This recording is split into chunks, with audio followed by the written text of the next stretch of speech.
Muy buenos días, ¿cómo están? Iniciamos el programa Reflexiones sobre la Libertad aquí por BM Online Educanal, de manera que ya estamos prácticamente en las vísperas de Navidad.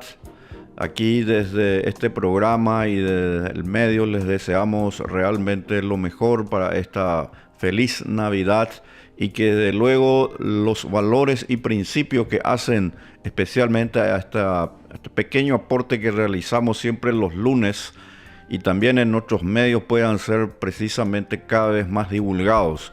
Por fortuna, muchas personas del interior y también del exterior se van sumando de alguna manera a los predicamentos que llevamos a cabo. Creemos que los principios que hacen a la vida, la libertad y la propiedad tienen que ser divulgados.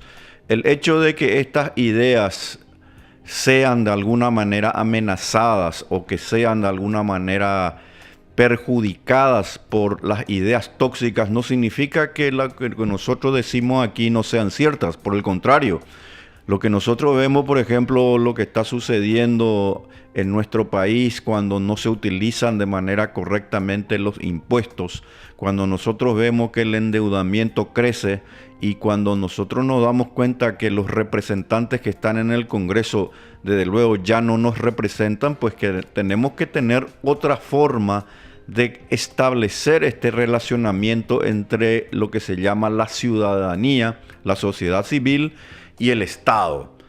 Los grandes problemas que se tienen en el mundo es precisamente por la deriva estatista y socialista. Fíjense ustedes lo que está pasando aquí nomás cerca, en Brasil, por ejemplo, donde lamentablemente esa horda socialista neocomunista de Lula da Silva está destruyendo prácticamente el Brasil y de esta manera lamentablemente lo que se había logrado, de alguna manera por supuesto había mucho todavía que hacer, pero lo que había logrado la presidencia de Jair Bolsonaro está siendo prácticamente destruida por este neocomunista y realmente una persona que realmente le está perjudicando mucho a los brasileros y a todos los que viven en ese hermoso país llamado Brasil. En Argentina, sin embargo, está cambiando y hay una suerte de efervescencia por la libertad. Lo que, al contrario de lo que hace Lula, está llevando a cabo el presidente Javier Milei, pues significa que Argentina se está despertando. No, nosotros no tenemos que olvidarnos de un tema que creo yo es muy importante tomar en cuenta. Argentina en un momento dado en la historia, especialmente hasta 1930, estaba entre los 10 países más ricos del mundo. Es decir, Argentina ya fue un país desarrollado. Lamentablemente, y nuevamente las ideas tóxicas, la idea del socialismo, del intervencionismo, que llevó a cabo Juan Domingo Perón, ese nefasto personaje en Argentina, hizo que Argentina también retrocediera. O sea, ¿a qué es lo que nosotros tenemos que tomar mucho cuidado? Y tenemos que tener mucho cuidado a que las ideas cuando se propagan y llegan a mano de los políticos, que de luego muchos de ellos no tienen ninguna idea de lo que hay que hacer, sino que prefieren nomás el populismo, pues de esta manera lo que hacen es precisamente perjudicarle a las demás personas, sus propios compatriotas. Argentina se está levantando, Brasil lamentablemente está teniendo una deriva estatista y de esta manera aquí en Paraguay yo creo que nosotros tenemos que tomar nota de lo que está ocurriendo.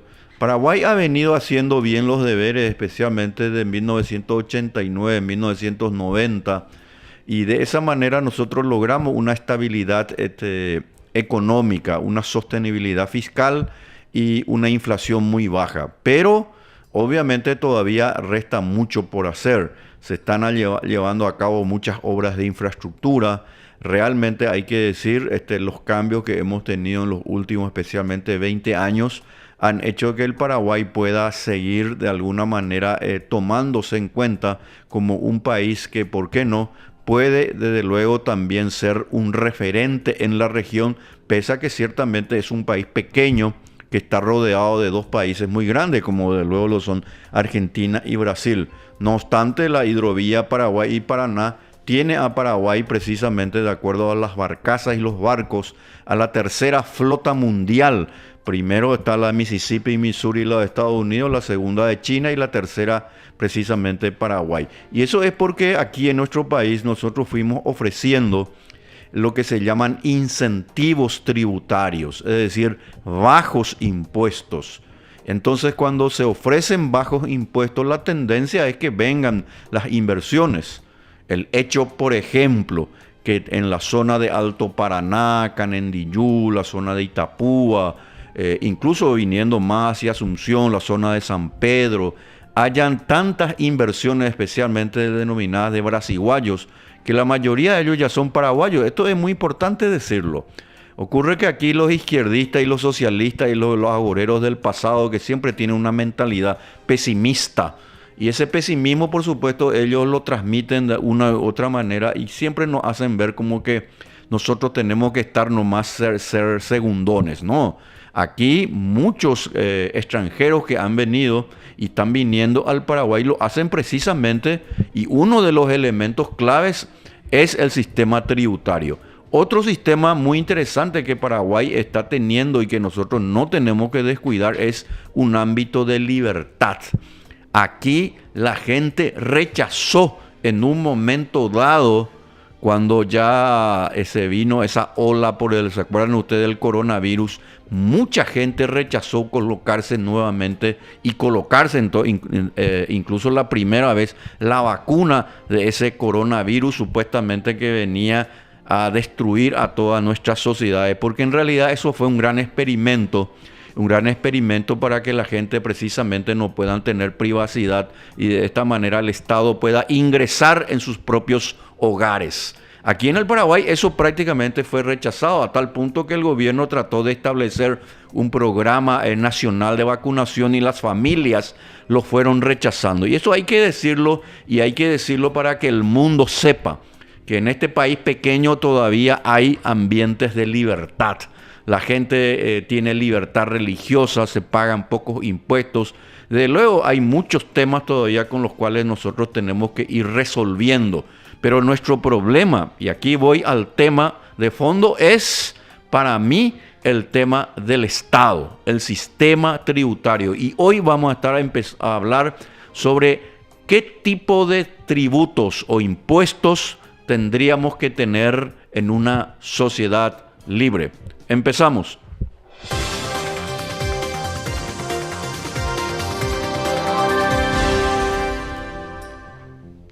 En efecto, nosotros tenemos que tener un sistema tributario amigable para el ahorro y la inversión.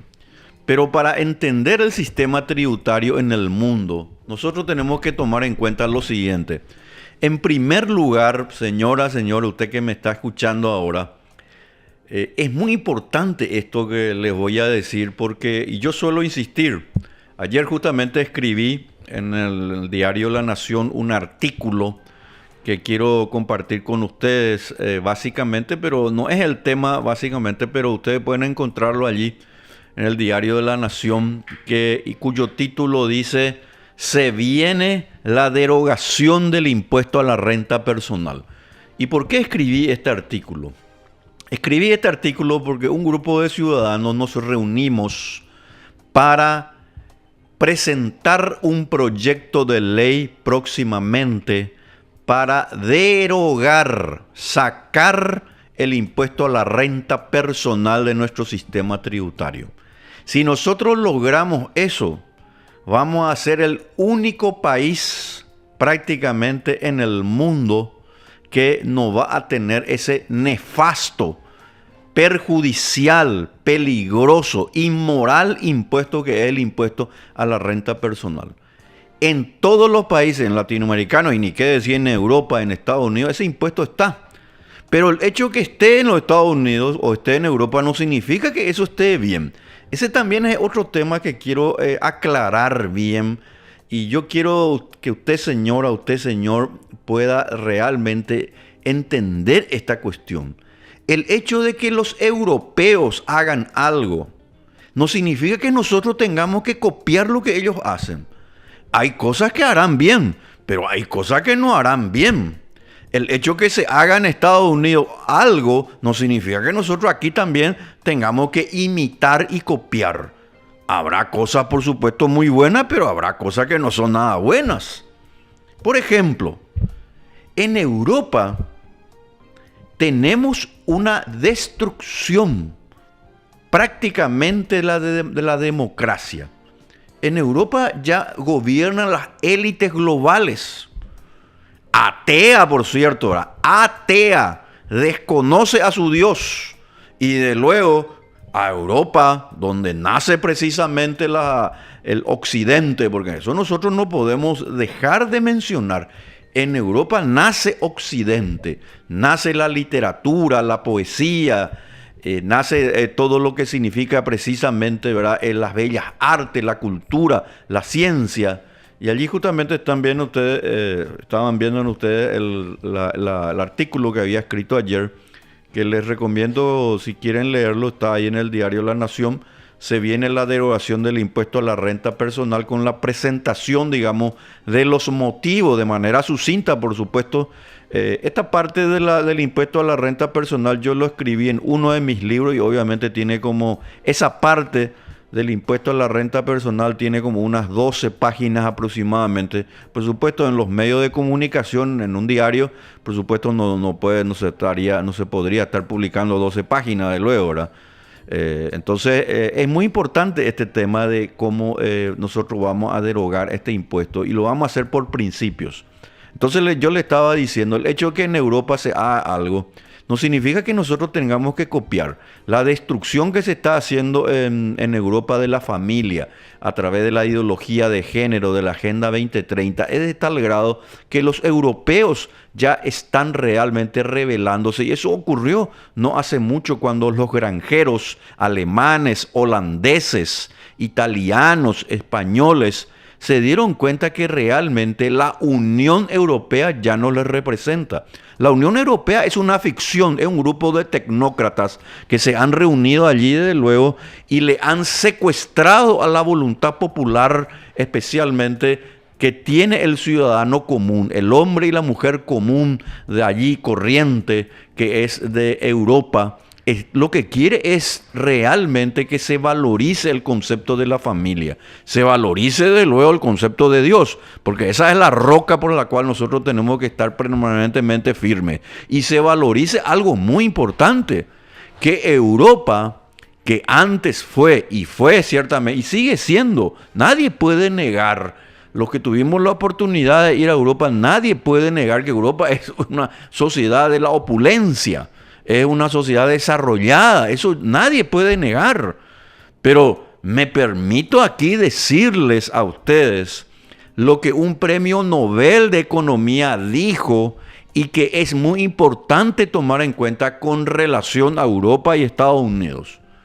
Y lo dijo Milton Friedman, premio Nobel de Economía en el año 1976, y que realmente nos viene anillo al dedo para nosotros aquí en el Paraguay. No solamente para Paraguay, nos viene bien para Latinoamérica, para Argentina, para Brasil, para Uruguay, Bolivia, Chile, todos los países latinoamericanos. Nosotros tenemos que tomar en cuenta esta frase de Milton Friedman y que básicamente dice así: no hagan ustedes los países pobres lo que hoy hacen los países ricos.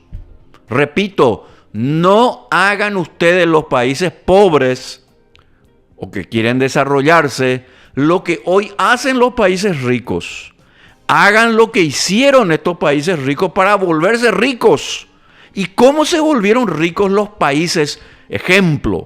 Los ejemplos, Estados Unidos y los países de Europa, especialmente el norte de Europa, Inglaterra, o Irlanda, el norte de Alemania, el norte de Francia, en un momento dado también las repúblicas del Renacimiento italianas. ¿Cómo se volvieron países o sociedades o naciones desarrolladas?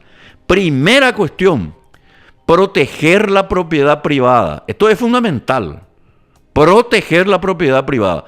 Y a lo que voy para el tema de hoy, que sí quiero compartir y que voy a profundizar, es el sistema tributario. Bajos impuestos. Los impuestos tienen que ser bajos en el porcentaje y también muy pocos. ¿Qué tenemos hoy en Europa, en Estados Unidos? Los impuestos son cada vez más altos. Les voy a poner un ejemplo. En Alemania el impuesto a la renta personal es prácticamente del 50% de lo que uno gana. ¿Usted se imagina, señor, lo que eso es? O sea, si ganás, supongamos 50, 25, 50% ya tenés que pagarle al Estado. Entonces, eso es lo que nosotros tenemos que copiar. Pero por favor, nosotros eso nunca tenemos que copiar. Porque eso es lo que el europeo común, las familias europeas, precisamente ya no quieren más. ¿Para qué destinar los impuestos a un grupo de burócratas, a un grupo de funcionarios inútiles, ineficientes, que no saben más que llevarse su dinero a sus bolsillos? Nos meten la mano en nuestro bolsillo y ellos se llevan el dinero a su bolsillo. Entonces, eso es lo que tenemos hoy. Ahí está precisamente uno de mis referentes, por cierto, Milton Friedman. Este señor es un premio Nobel de Economía que escribió, mira, muchos libros. Por dar un ejemplo, Libertad de Elegir, por ejemplo. Es un libro extraordinario que les recomiendo, que es muy interesante. Y por cierto, también él demostró que la famosa recesión o depresión del año 1929, repito, la famosa depresión del año 1929 no fue causado por el capitalismo liberal, fue causado por las malas decisiones del Estado norteamericano.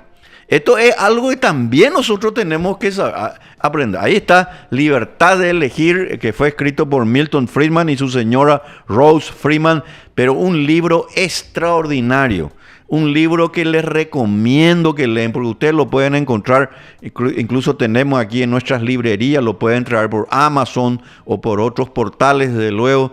Es muy recomendable, porque acá Milton Friedman, luego ya de haber ganado el Nobel de Economía, escribe y explica cómo las sociedades se desarrollan. ¿Qué es lo que pasó en Inglaterra? ¿Qué pasó en el norte de Alemania? ¿Qué pasó en el norte de Francia? En Suiza. ¿Qué pasó especialmente en los Estados Unidos a partir de su independencia en el año 1776? Y la respuesta es libertad económica y libertad política, en donde los impuestos, y voy a hablar obviamente sobre los impuestos hoy, es algo fundamental.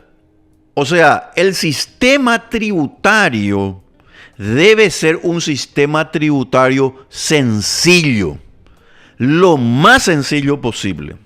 Número uno, con alícuotas de impuestos, o sea, porcentajes de impuestos muy bajos. Muy bajos. Tercer elemento muy importante que nosotros aquí en Paraguay, Latinoamérica, miren lo que está pasando ahí en Brasil, que le están aumentando los impuestos con la disparada del dólar, es porque Brasil está teniendo un mal gasto, el mal gasto del dinero de los contribuyentes por un Estado oprobioso, como lo es sin duda el de Lula. En Argentina, en cambio, están queriendo arreglar ese tema. Y en Paraguay nosotros ya lo hemos arreglado hace como aproximadamente 20, 25 años. Pero tenemos que avanzar todavía más. Nosotros tenemos que ir hacia las reformas. Porque es cierto, Paraguay va a ser el país que más va a crecer este año en la región. Repito, Paraguay va a ser el país que más va a crecer este año en la región. Pero nosotros no podemos solamente crecer al 4,5, 5% del Producto Interno Bruto. Si Paraguay quiere salir del subdesarrollo, al igual que todos los países latinoamericanos, por cierto, lo que nosotros tenemos que crecer es al 8 al 9% anual. Nosotros tenemos que hacer que el crecimiento de la economía, que la torta sea más grande, porque si la torta es más chica y cada vez hay más gente que quiere comer la torta, pues menos gente va a comer la torta. Esta frase también es importantísima acá, justamente que está poniendo producción. Una sociedad que priorice la igualdad por sobre la libertad no obtendrá ninguna de las dos cosas. Es un tema fundamental. Es lo que está haciendo precisamente este personaje de Lula, por ejemplo, en Brasil, ¿verdad? priorizando supuestamente pero ¿qué igualdad va a haber? Si le colocó ahí a su amigo en la Corte Federal de los Estados Unidos, del Brasil, en este caso del Brasil, para que precisamente persiga a todo aquello que se le oponen. Imagínense ustedes.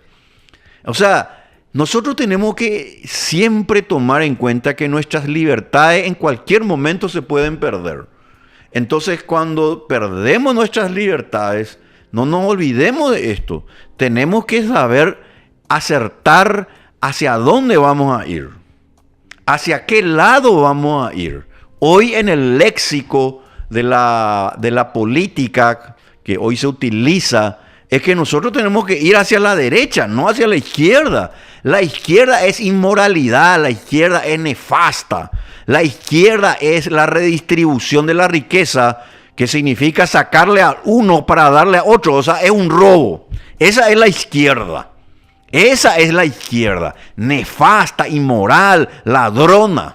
En cambio, nosotros tenemos que ir por la derecha. Y si es posible, a la extrema derecha. ¿Escucharon bien lo que les dije?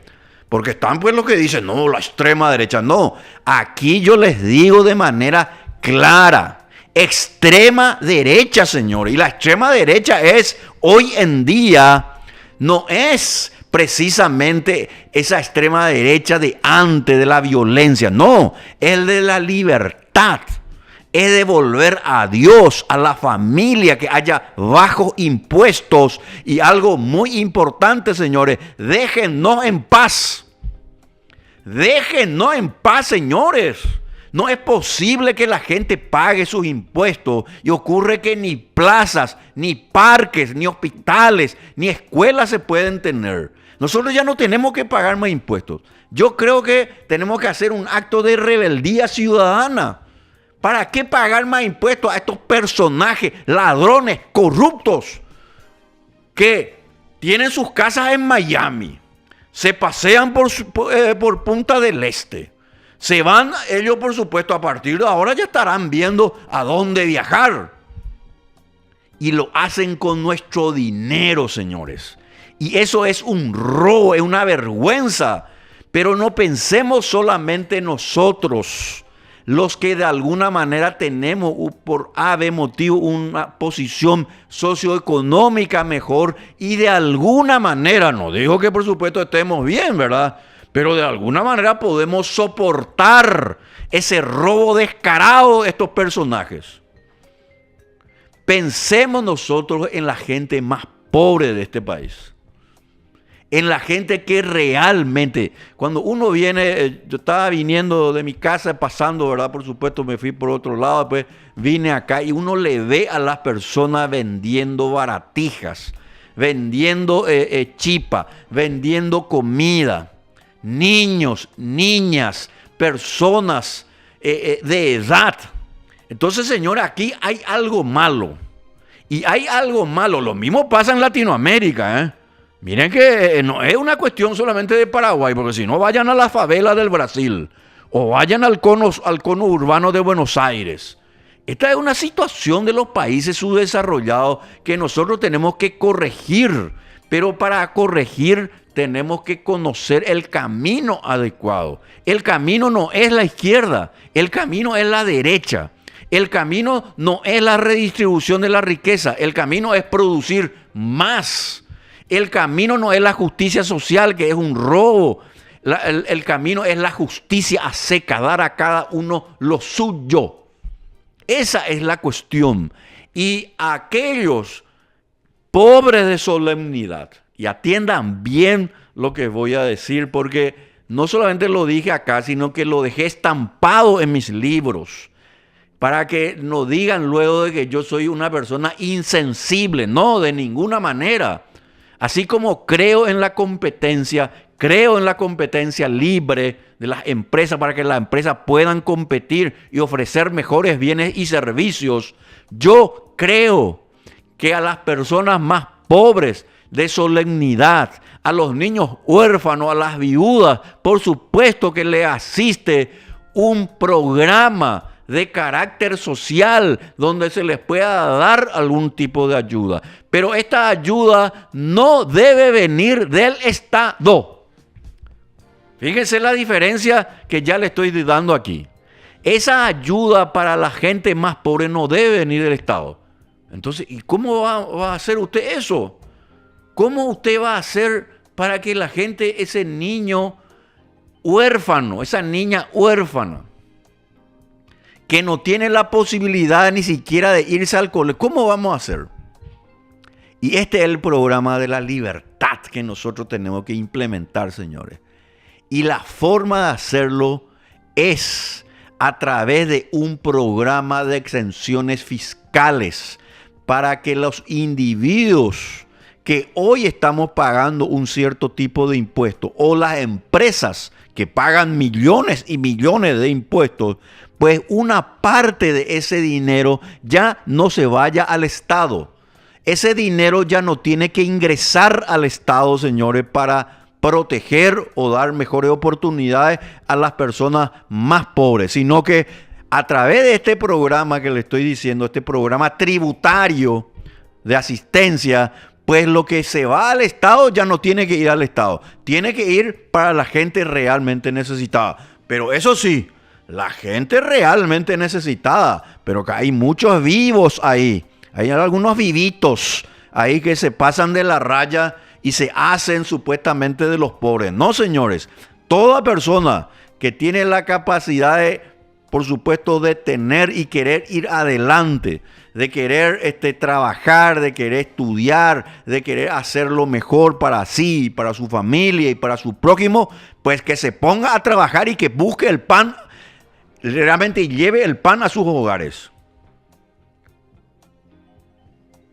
Pero ocurre que acá hay un grupo selecto, señores. Acá hay un grupo de privilegiados. Y este grupo de privilegiados es lo que nosotros tenemos que entender, que si no acabamos con ese sistema, pues ese sistema nos va a terminar por tragar a nosotros mismos. Entonces, el sistema tributario en una sociedad libre debe ser la de no tener de hecho ningún tipo de impuesto.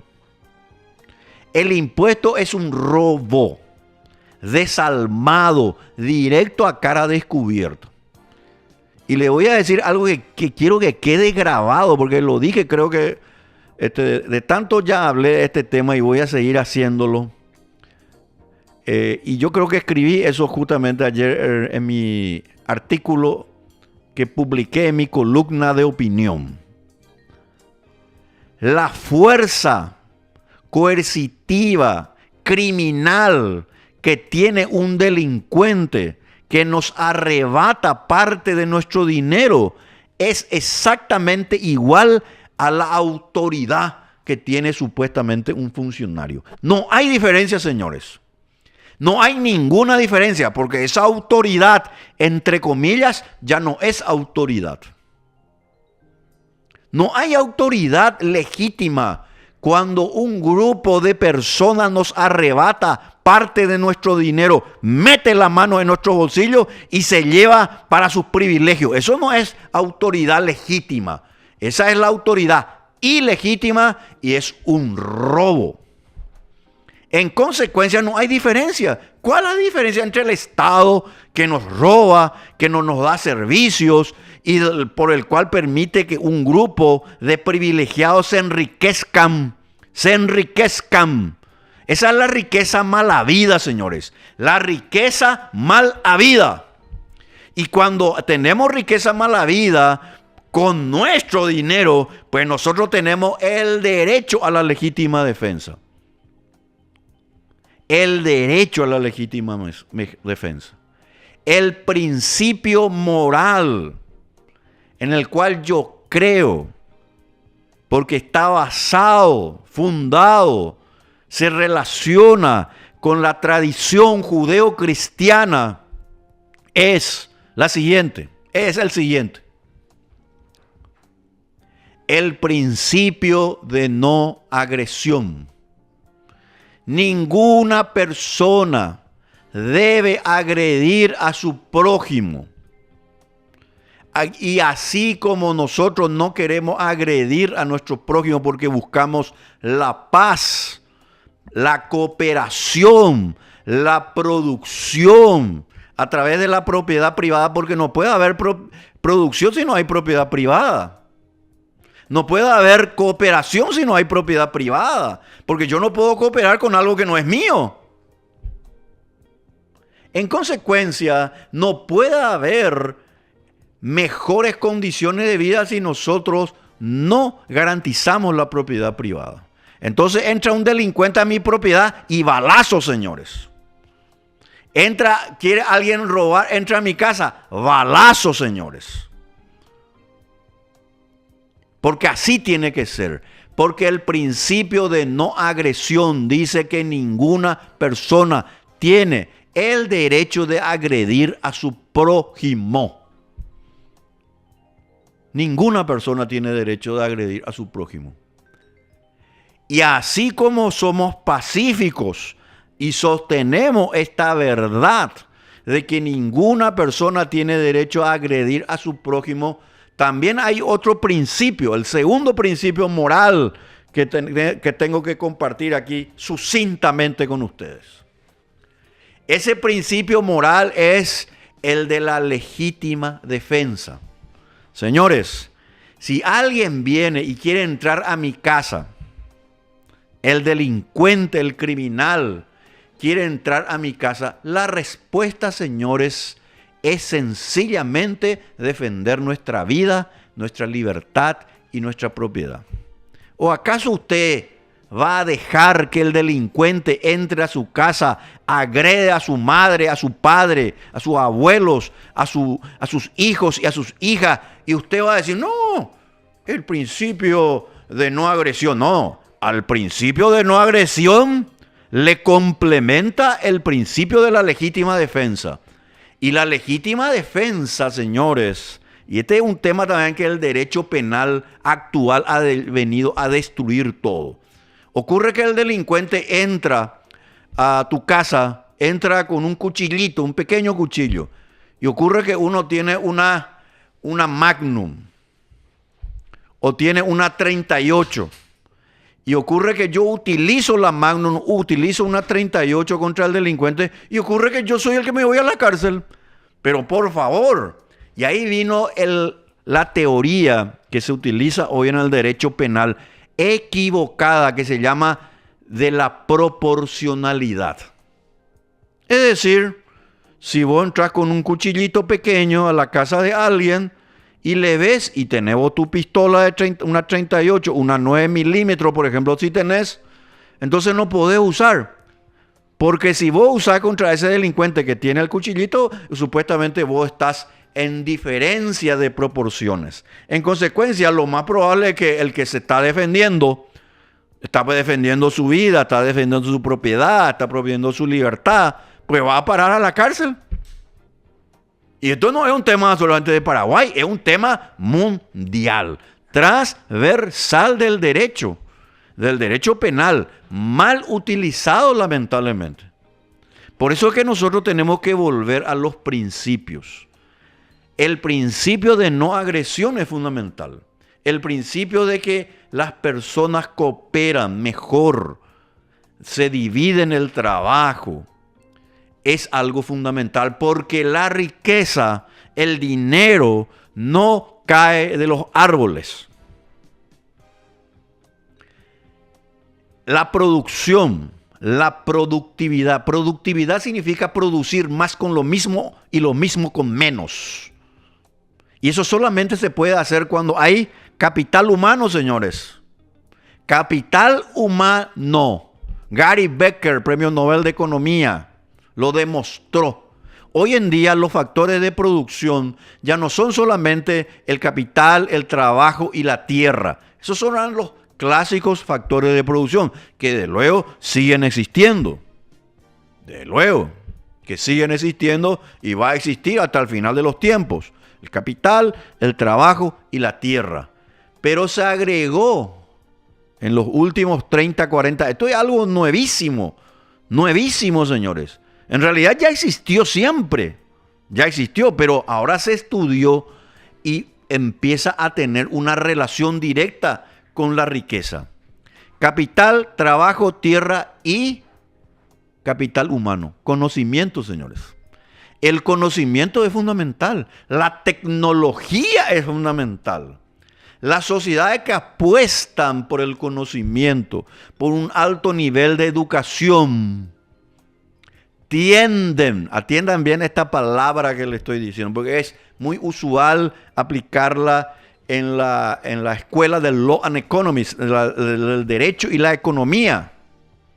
Se tiende, no es algo matemático, porque la economía no es matemática. Eso se enseña mal también, por cierto, en nuestro centro de estudio. Se enseña muy mal, porque se cree que la economía es una ciencia exacta, es una ciencia fáctica, y epistemológicamente la economía es una ciencia social. Por eso el gran profesor y uno de mis referentes más importantes, Ludwig von Mises, en su Tratado de Economía de 1300 páginas, habla de la acción humana. La acción humana de querer buscar, de querer salir de una situación de menor satisfacción para buscar una mayor satisfacción, solamente lo puede hacer el hombre libre. El hombre y la mujer libre. Utilizo la expresión hombre, por supuesto, para generalizarlo.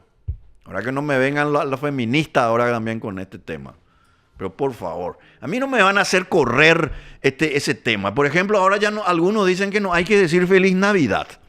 Hay que decir felices fiestas. Eso es propio. Ustedes saben que eso no es algo que surge nomás así. No es que un loco ahí o alguien que se quiso hacer el simpático inventó. Eso responde a una filosofía. La filosofía fabiana, la filosofía atea, la filosofía que odia a la tradición judeocristiana y de luego nos hace ver que ya no es la Navidad, que tenemos que olvidarle nosotros a nuestro Señor Jesucristo. Y en consecuencia, ellos, la filosofía woke. Busquen ustedes, señores, acá está todo. Acá está la biblioteca de Alejandría, la biblioteca del Congreso de los Estados Unidos, la mayor y más importante biblioteca del mundo. Está aquí, en este aparato, que usted tiene, que usted también tiene.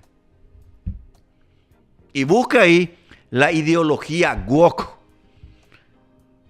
Y es una línea de pensamiento cuya intención es destruir las bases de la sociedad libre, de la sociedad basada en Occidente, de la sociedad basada en la tradición judeo-cristiana. Ellos quieren destruir eso y crear, según ellos, un nuevo mundo. El mundo de ellos. El mundo de los LGTB, por ejemplo. Así mismo, así como usted me está diciendo. Hace poco alguien me escribió ahí, no hable tanto usted del LGTB, parece que usted les odia. No, señores, hay que hablar. Los LGTB, Q, etcétera. Q+, acá que me están diciendo de la producción, ellos pueden hacer lo que quieran, pero lo que no pueden hacer es introducir su sistema en el modelo educativo para destruir a nuestros niños.